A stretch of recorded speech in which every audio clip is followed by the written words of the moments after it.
जीवनात कोणतीही कितीही मोठी समस्या असेल, तुम्ही फक्त रोज संध्याकाळी हे स्तोत्र वाचायला सुरुवात करा.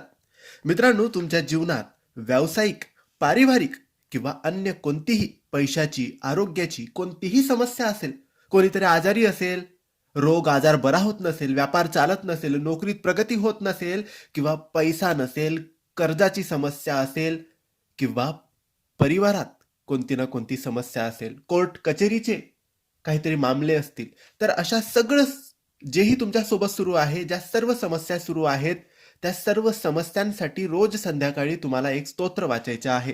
कमीत कमी 21 दिवस रोज हे स्तोत्र वाचा किंवा 1 महिने, 6 महिने तुम्ही हे स्तोत्र वाचू शकतात.